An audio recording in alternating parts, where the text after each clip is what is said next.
আজকাল আমরা রিজিক তালাশ করতে গিয়ে, অর্থ কামাই করতে গিয়ে, টাকা ইনকাম করতে গিয়ে যিনি টাকার মালিক, যে পুরো পৃথিবীর মালিক, তাকেই আমরা ভুলে গেছি।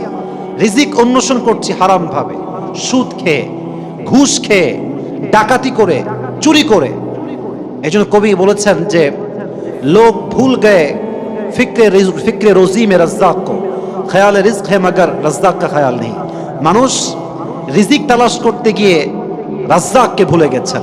যিনি রিজিক দিবেন, রিজিক দাতা, তাকে যদি কেউ ভুলে যায়, তার রিজিকে কখনো বরকত আসতে পারে পারে পারে পারে না। যে রাজ্জাক, তাকে স্মরণ রাখতে হবে। রিজিকের পুরো কনসেপ্টটাকে ক্লিয়ার করা ট্রাই করব ফ্রম কোরআন অ্যান্ড হাদিস। রিজিকের কনসেপ্ট নিয়ে আমাদের মাঝে অনেক মিসকনসেপশনস আছে, অনেক ভুল ধারণা আছে। আমরা জাস্ট মনে মনে ভাবি যে অর্থ, সম্পদ, খাবার দাবার, টাকা পয়সা, এটাকে আমরা জাস্ট রিজিক ভাবি, এটাই রিজিক ভাবি। না, এটা risk, this is right, but it's just a part of risk, it's not complete risk. এটা পরিপূর্ণ রিজিক নয়, এটা জাস্ট রিজিকের একটা অংশ। টাকা পয়সা, অর্থ, সম্পদ, জাগতিক যত কিছু আছে সম্পদ সহ, এটা হচ্ছে জাস্ট পার্ট অফ রিস্ক, এটা পরিপূর্ণ রিজিক নয়। This is the lower level of risk, this is the lower level of risk. এটা রিজিকের সর্বনিম্ন একটা স্তর। রিজিকের সর্বোচ্চ স্তর হচ্ছে ফিটনেস অ্যান্ড মেন্টাল পিস। আমি রিজিকের ভাগ নিয়ে কথা বলতে, যুবক ভাইয়েরা, রিজিকের সবচেয়ে নিম্ন স্তর হচ্ছে অর্থ, সম্পদ, টাকা পয়সা, খাবার দাবার। আর রিজিকের সবচাইতে উচ্চ স্তর, higher level of risk, is mental peace and fitness. যদি আপনি শারীরিকভাবে সুস্থ হন, যদি আপনার মানসিক শান্তি থাকে, এটা হচ্ছে পৃথিবীতে সবচাইতে উচ্চতরের রিস্ক। সুবহানাল্লাহ পড়বেন না আপনারা? হাদিসে আসছে, নবীজি বলেছেন এই পৃথিবীর সমস্ত মানুষ দুটি নিয়ামত খুব ভোগ করে। নিয়ামাতানি মাগবুনুন ফীহিমা কাসীরুম মিনান নাস, আস-সিহহাতু ওয়াল ফারাগ। দুটি নিয়ামত, এক সুস্থতা, ওয়েলনেস, নাম্বার টু আল ফারাগ, ফ্রি টাইম। যখন আমরা সুস্থ থাকি আমরা নিয়ামত বুঝি না। যখন আমরা অসুস্থ হয়ে যাই, ফিজিক্যালি উইক হয়ে যাই, সিক হয়ে যাই, তখন আমরা বুঝি যে সুস্থতা, ওয়েলনেস কত বড় নিয়ামত। ঠিক কিনা বলেন যুবক ভাইরা আপনারা? দেখেন, আমরা এখন ফ্রি টাইম, অবসরে আছি, মূল্য বুঝি না সময়ের। যখন ব্যস্ততা, কাজ, প্রেশার, চাপ চতুর্পাশে ঘিরে ধরে, তখন আমরা বুঝতে পারি যে অবসর সময়ের মূল্য কত বেশি। ঠিক কিনা বলেন যুবক ভাইরা আপনারা? আস-সিহহাতু ওয়াল ফারাগ। মানুষ দুটি নিয়ামত ভোগ করে, but they don't have any kind of realisation about it. আমরা ফিলই করি না, আমরা অনুধাবন করি না। এক হচ্ছে সুস্থতা, দুই হচ্ছে অবসর সময়। তাহলে হাদিসে আসছে রিজিকের সর্বোচ্চ স্তর হচ্ছে ফিটনেস অ্যান্ড মেন্টাল পিস। যার শারীরিকভাবে সুস্থতা আছে, মানসিক শান্তি আছে, তার চাইতে উঁচু লেভেলের রিজিক আর কেউ পায় নাই। ঠিক কিনা বলেন আপনারা? এটা খুব জরুরি প্রিয় ভাইয়ের। এই জন্য ফিটনেস ঠিক রাখতে জিম করবেন, জিমে যাবেন, ট্রাই করবেন বডি বানানোর জন্য। কেন করবেন? হাদিসে আসছে আল মুমিনুল আকওয়া আউলা মিনাল মুমিনিল যায়ীফ, a strong believer is more better than weak believer. আল্লাহ তাআলার কাছে দুর্বল মুমিনের চাইতে শক্তিশালী মুমিন হাজার গুণ বেশি উত্তম। সুবহানাল্লাহ পড়বেন না আপনারা? তবে জিমে গিয়ে যে ঘামটা ঝরে, আপনার যে একটা স্ট্রেসে আপনি ভোগেন, কষ্ট হয়, শারীরিক ব্যথা, যদি আপনি নিজেকে শক্তিশালী বানাবার জন্য ট্রাই করেন, এই ব্যথা, এই ঘাম, এই কষ্ট, এটাও আপনার জন্য সওয়াবের কারণ হবে। সুবহানাল্লাহ পড়বেন না আপনারা?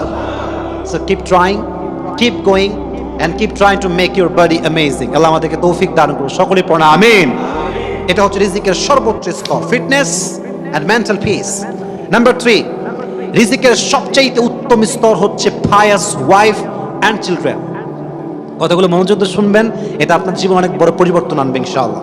রিজিকের, সকলে বলেন ইনশাআল্লাহ, রিজিকের সবচেয়ে উত্তম স্তর হচ্ছে দিনদার, নেককার স্ত্রী এবং আদর্শবান সন্তান। আমি আবারও বলছি, আই রিপিট এগেইন, রিজিকের সবচেয়ে উত্তম স্তর হচ্ছে দিনদার, নেককার স্ত্রী এবং আদর্শবান সন্তান।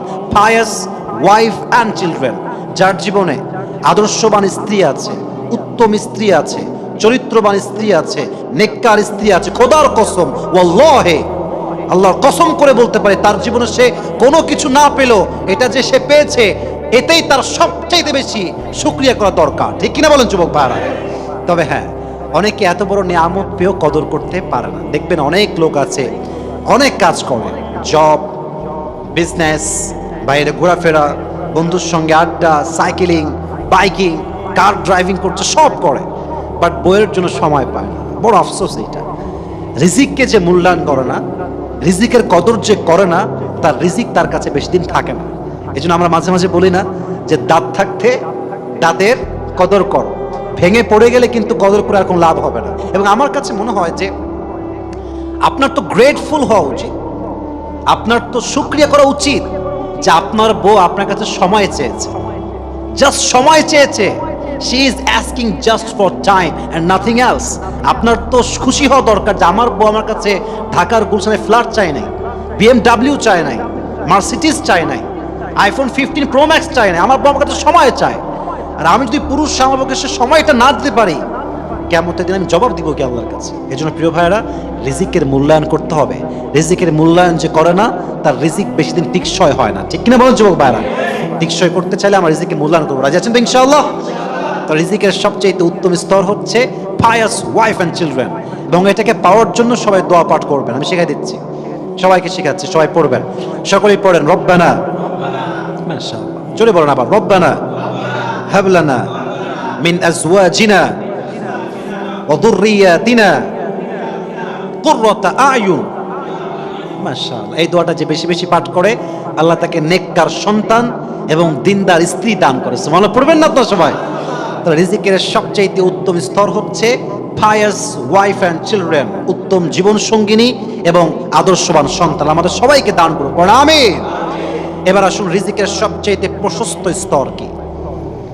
মা রুজিকা আবদুন খায়রান লাহু ওয়ালা আওসা মিনাস সাবর।